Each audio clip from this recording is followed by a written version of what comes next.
When the bells chimed for Easter in 1976, the Cathedral of Nicosia had a unique archbishop.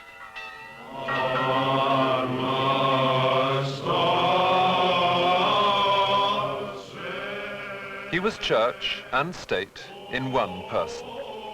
Archbishop Makarios was head of the Orthodox Church of Cyprus.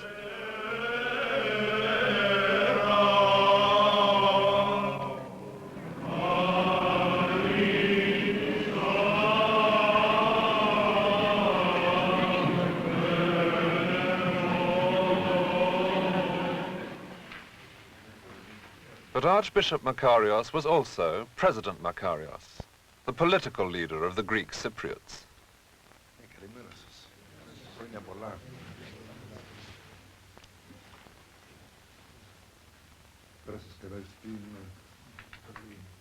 There are clear advantages for a politician in a religious country if he and God appear to be of the same party. It was 1600 years ago in Christian history that church and state first stood together. The partnership began with the founding of the first Christian empire by the Emperor Constantine. Constantine believed that Christ had helped him win Rome. The result, he turned the Roman Empire into the Christian Empire. The area over which Rome had established control was vast. You could march all round the Mediterranean without ever leaving Roman soil. But when Constantine turned this into a Christian empire, he also gave it a new capital city. We know it today as Istanbul. Its original name was Byzantium, but he called it after himself Constantinople. In this city, for the first time, Christianity was on show as the official religion of the state. The faith, which had begun in a tiny corner of the Roman Empire, was at the center of the stage. Christian symbols were used as part of imperial propaganda. And the natural place to look for them is beneath the domes of Santa Sofia, the great central cathedral of the empire. But today it stands empty. After 11 centuries, the Byzantine emperors lost their city to the Turks. This church became a mosque. But one can discover elsewhere what once lined these walls. The secret symbols of the early Christians, presented in spectacular public display. Once it had been dangerous to believe. Now it was more dangerous not to believe.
All those mosaics are from churches in the Italian town of Ravenna. This was an important place on the route between Rome and Constantinople. Emperors spent money on this city, and no less than 6 churches survive here, all of them built before the year 600. The Church of San Vitale expresses perfectly the new Christian empire and its propaganda. Here, in the glittering medium of mosaic, could be seen the political hierarchy. Above sits Christ, accompanied by his angels and saints. He sits now in majesty, holding the law, a stern figure, even though he still has the fresh, clean-shaven face of the Jesus of the early Christians. Below is the earthly court, the reflection of Christ's above. At its center is the Emperor Justinian. Like Christ, he has a halo. In fact, Roman emperors had been seen with halos long before they were Christians. From their point of view, it was Christ not them who is the new member of this club. To complete the earthly court, there is also the retinue of the Empress, Theodora. She'd had a lurid sex life before she reached this exalted position, living proof, perhaps, that Christianity welcomed sinners, at any rate when they married the emperor. The hard, jewel-like perfection of mosaic suggested a Christian empire that was not only wealthy, but stable. The implication was that nothing now could unsettle this emperor and his powerful court. Just as Jesus ruled eternally with his angels, so the emperor had his priests and his bishop, Maximian. But the position of Maximian in this courtly lineup makes it plain that the good bishop is a courtier, a yes man, someone who will accept the emperor's interpretation of Christ. And there were a few bishops who rejected this role. Ambrose was the most famous of them. He became Bishop of Milan 1500 years ago. Today, St. Ambrose lies beneath a church named after him in Milan. In the year 390, there was a riot in a city in Greece, all because a popular charioteer had been thrown into prison. But during the riot, the governor of the city got killed. The emperor, Theodosius, was in Milan at the time, and he sent orders for a grisly punishment. Several thousand fans of the charioteer were invited into their local circus to see a special performance. When they were in, the gates were locked and the emperor's soldiers started killing them. At least 5,000 died. When Ambrose heard the news, he told the emperor that he couldn't give him communion until he had done penance for his crime. Well, at first, Theodosius just avoided coming to church, but eventually he accepted Ambrose's terms, and in front of a crowded congregation, he took off his splendid imperial robes and publicly asked for pardon. Well, it seems quite natural to us that a priest should object if one of his parishioners kills 5,000 people. But it required remarkable courage to humiliate, in this way, a Byzantine emperor. Ambrose had hit upon a weapon, the threat of excommunication, which the Western Church would later use again and again to bring rulers to heel.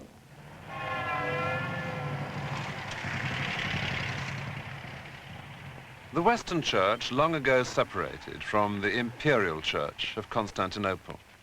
And, like Ambrose, Western bishops see themselves as independent of the state. Each year on St. Ambrose's Day, the Cardinal Archbishop of Milan visits the Church of St. Ambrose. Unlike Archbishop Makarios, this archbishop has no political position. But that will certainly not prevent him from giving advice to his flock come election time.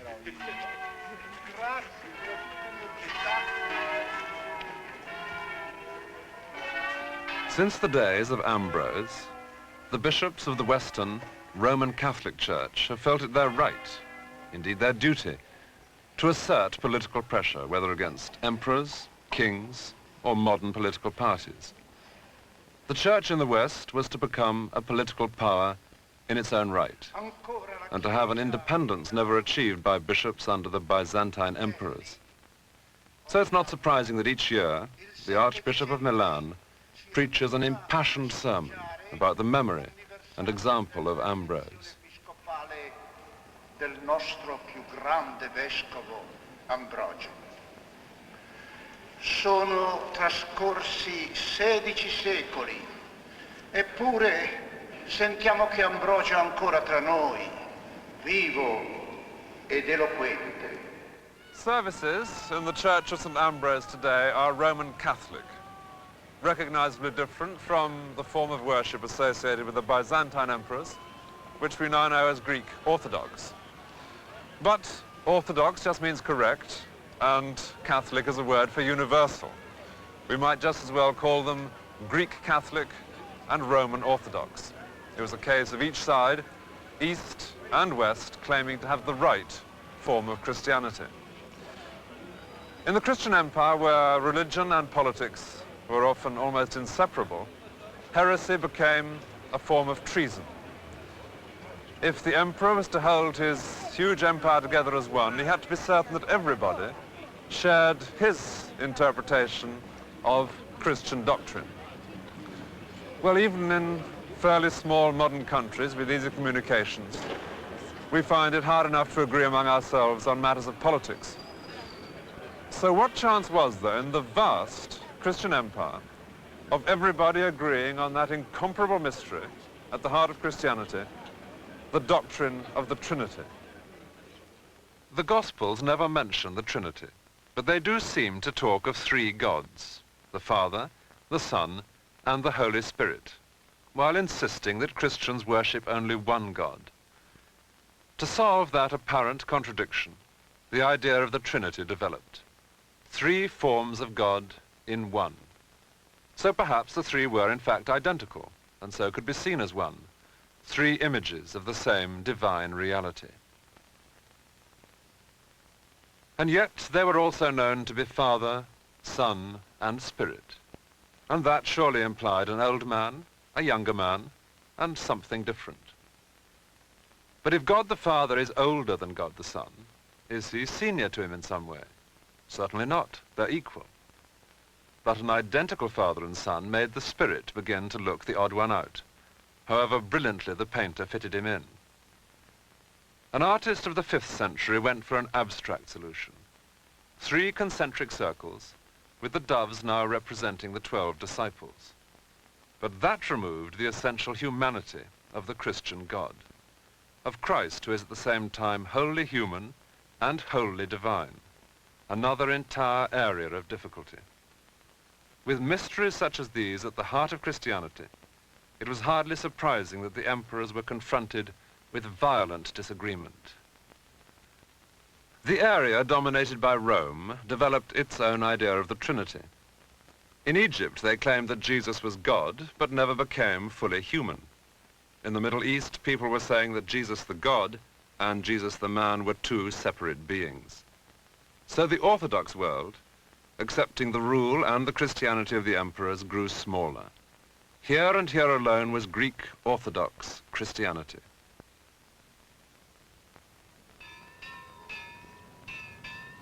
Nestling among the tower blocks of modern Athens is the tiny Greek Orthodox church of St. Theodore, echoing in miniature the roofline of its distant ancestor, Santa Sophia. In this service are all the details which became characteristic of Greek Orthodox Christianity. The love, even the veneration of the holy images. Icon is just the Greek word for a picture.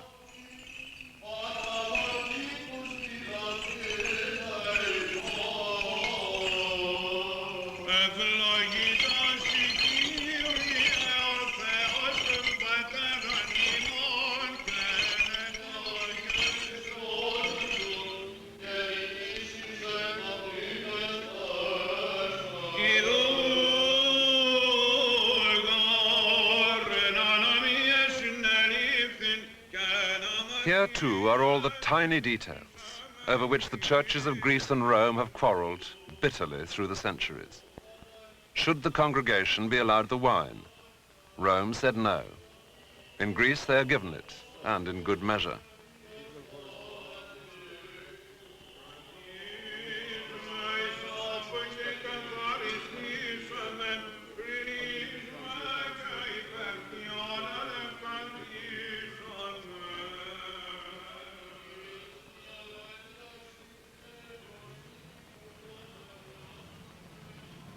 It was not only disagreements over the niceties of theology which caused the Christian emperors trouble in different parts of their empire. There were also hostile armies seizing great chunks of it. Europe and North Africa fell to barbarians from the north. In the Middle East, there were the armies of Islam. And finally, much nearer home, the Turks. They encircled Constantine's city. In 1453, they captured it. Today, only Greece and Cyprus are still Orthodox out of Constantine's whole empire. And recently, even Cyprus has suffered further losses to the Turks.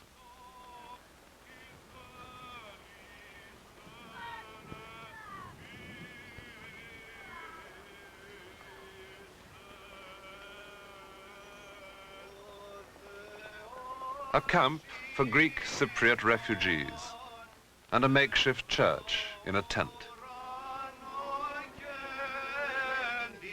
The priest has a special role at a time like this, and this is the tradition in which President Makarios stands.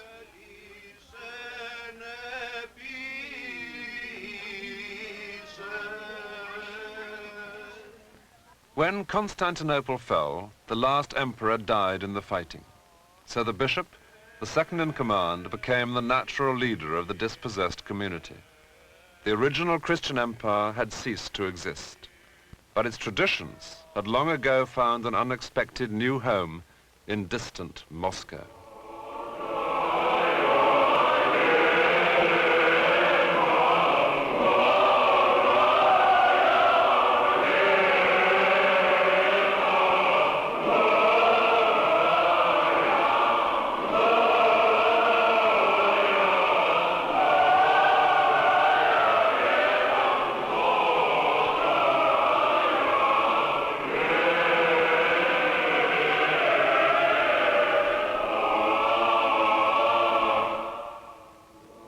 The domes of Moscow are improbable in one of Europe's most northern capitals. They derive from Constantinople, whose Orthodox Christianity Russia adopted in the 10th century. Here until 1917, the Christian empire survived. An all-powerful emperor, supported by his bishops, ruled from his castle, the Kremlin. What other castle has within its walls 3 cathedrals?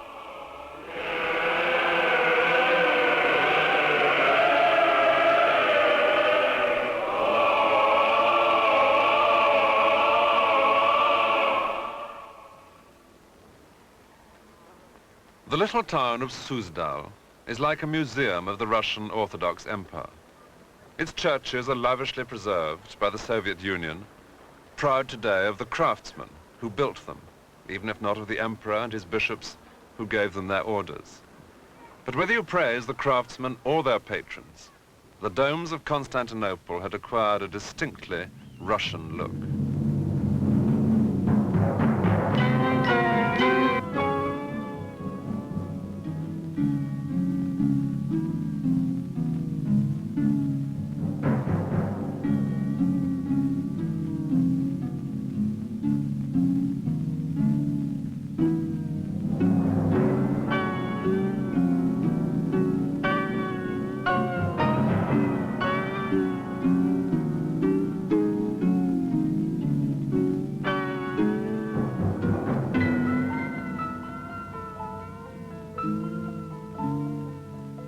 It does seem that it was the aesthetic appeal of Constantinople, more than anything else, which first drew the Russians towards Orthodox Christianity. The earliest Russian chronicle tells a story of how Prince Vladimir sent envoys to report on the different religions of the world. They saw Roman Catholicism in Germany. They were unimpressed. They decided that Judaism would not suit the Russian people. On Islam, the prince stopped them when they came to Muhammad's views on alcohol. The Russian people, he said, love to drink. That we cannot forego. But when the envoys who had seen a service in Santa Sofia in Constantinople brought their report, there was no doubt. We did not know, they said, whether we were in heaven or on earth. For on earth there is not such beauty nor such splendor. We are at a loss to describe it. And so Russia made Orthodox Christianity her own. And in Suzdal, or Moscow, or even the tiniest Russian village, that old Byzantine profusion of holy images added warmth and richness to Christian worship. So much so that the Greek word, icon, often seems today the name for a Russian painting.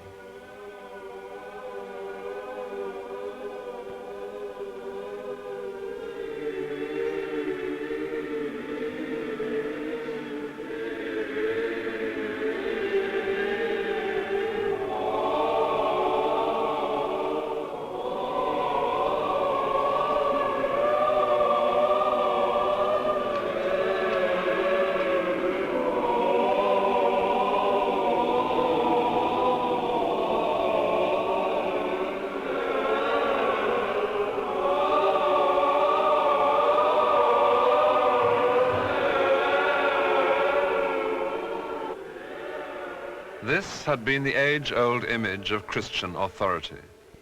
Today, the last emperor has gone, but his patriarch survives like a living icon.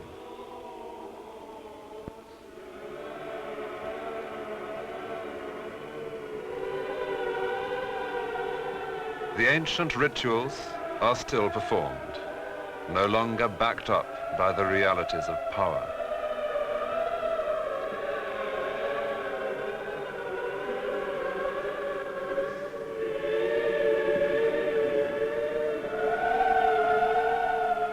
The Christian empire survives only in its images.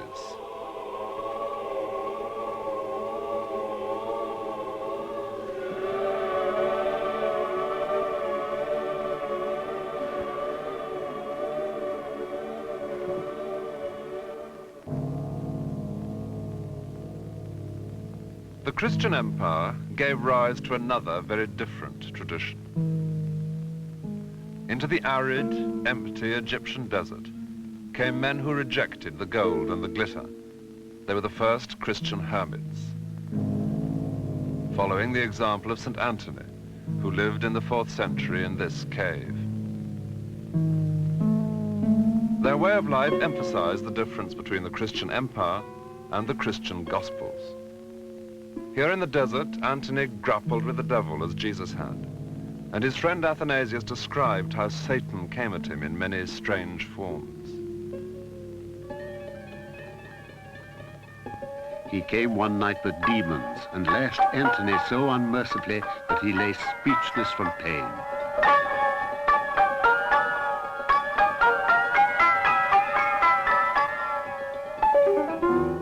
The wretched devil even dared to masquerade as a woman and would suggest filthy thoughts.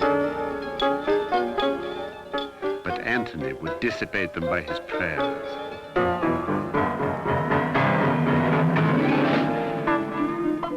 It was as though demons were breaking through the walls of that little chamber and bursting through in the form of beasts and reptiles.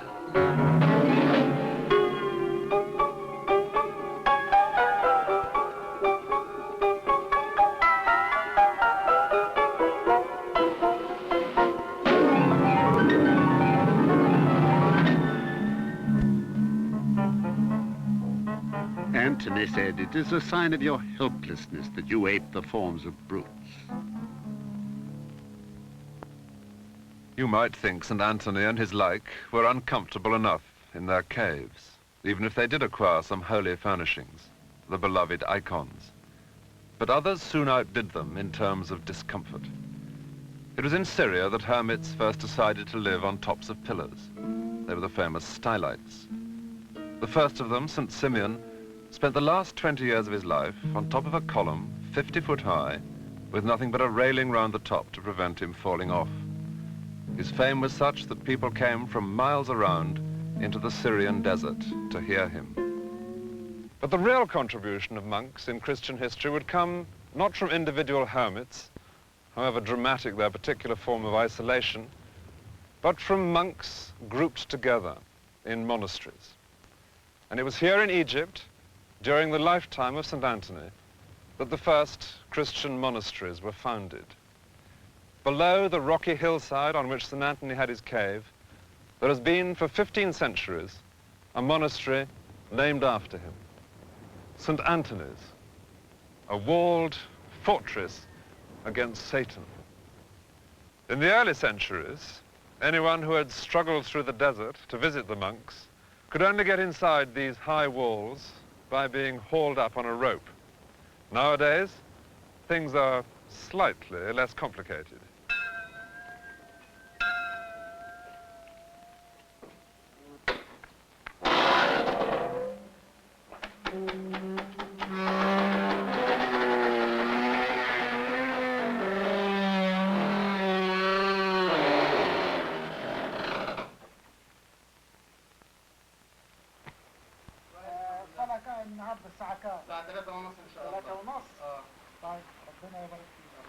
In the village-like streets of the monastery, each house is the home of an individual monk.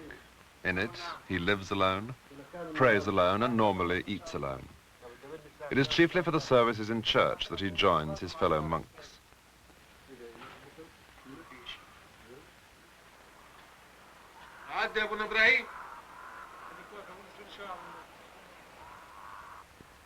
The first monasteries had been formed along exactly these lines, by groups of hermits who came together only on Sundays to join in worship and to share a meal. St. Anthony's still has something of that ancient pattern. It is a community of hermits.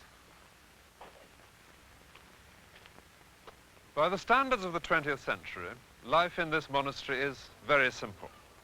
But to St. Anthony, it would have seemed the height of luxury.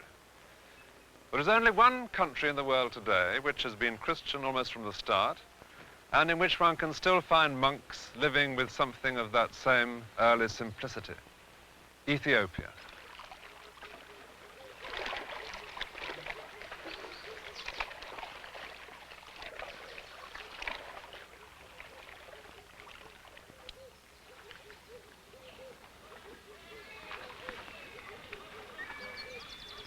An Ethiopian monk makes his way to one of the island monasteries on Lake Tana.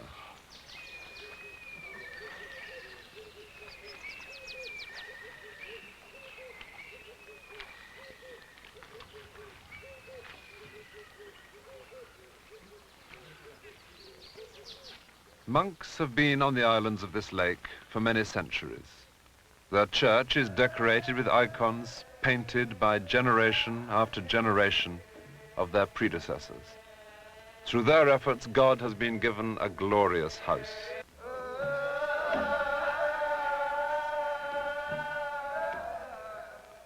አሁን ምቀባው ነጭ ቀለም የፈረሱ ቀለም ነው። ያኛው ቅድም የቀባሁትኝ ቡላ ቀይ የልብሱ መጎናጸፊያ ጨርቁ ነው። ይሄ ነጩ ቀለም ነው። ያኛው ደግሞ The good work continues in the way handed down through the centuries. But the life of the monks themselves has changed very little with the passing years. The monks of Lake Tana have chosen the remoteness of islands, just as St. Anthony retired to the inaccessible Egyptian desert. Lake Tana stretches 50 miles in the center of Ethiopia, a country which was ruled until 1974 by a Christian emperor. There are about a dozen separate islands here, each of which is a monastery, secure within its own shores. Darga Stefanos is one of the earliest and most important of the island monasteries. The head of the monastery is chosen by his fellow monks, and he keeps that position for the rest of his life. He rules the island with absolute authority.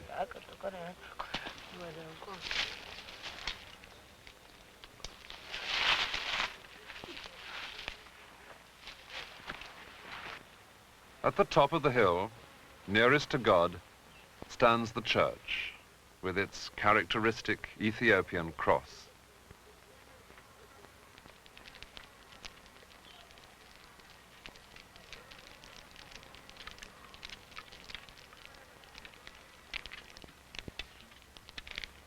The discipline of life here starts from an early age.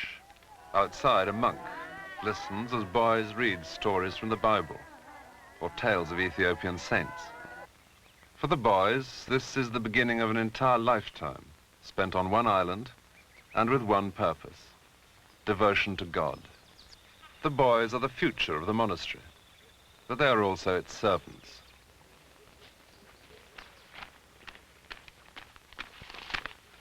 Many of them are orphans or children of poor families sent here for their only chance of an education.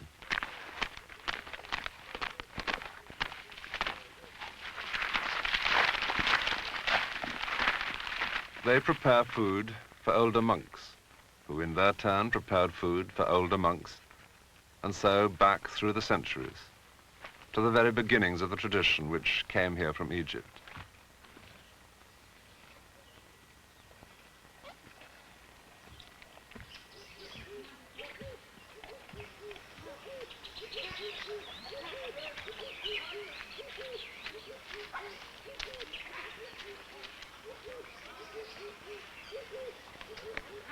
It was the young students and followers who kept St. Anthony alive, high in his rocky cave, bringing him food up the steep hillside in return for words of wisdom or advice. The older boys, who are closer to becoming full monks, are guided in the ways of the monastery by the spiritual head of the island, the chief monk, one of whose titles is the teacher.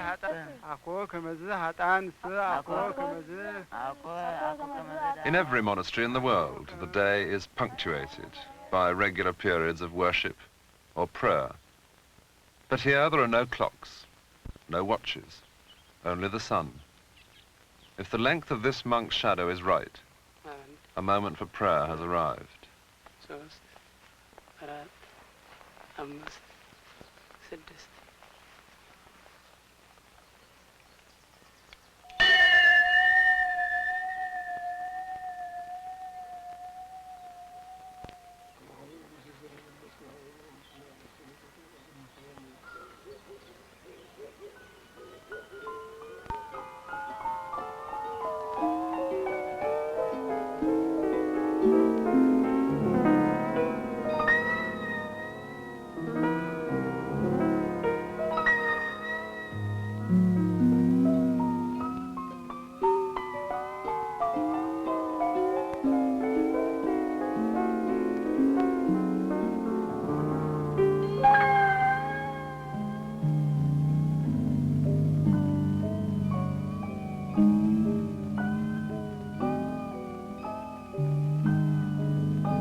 This is Meteora in central Greece, with rock formations irresistible to a desert hermit, outdoing the cliffs in which St. Anthony found his cave, or the pillars on which the stylites chose to stand.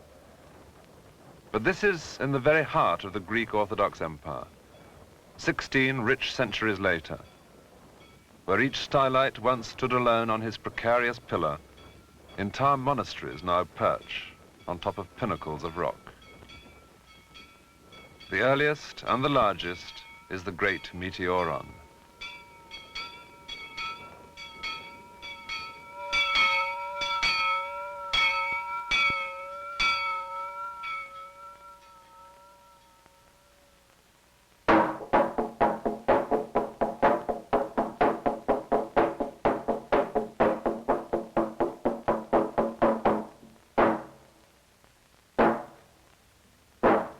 Monks originally chose this way of life to escape from the riches of the outside world.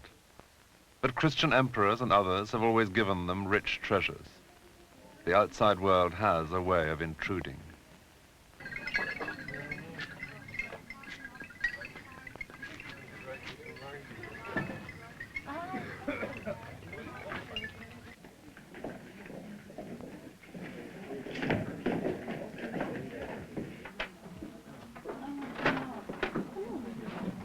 Και αναγκάστηκαν να χτίσουν και το μέρος, τον κυρίως ναό και τον άφηκαν. At the end of the day, the outside world claims back the tourists, and at last the monastery can claim its monks. Αδελφέ, όταν αργήτης σχολάζει της ερχομένης προς αυτόν λογισμής. The traditional reading, to concentrate the mind once more on sacred thoughts, even if the hands are busy with tomorrow's souvenirs.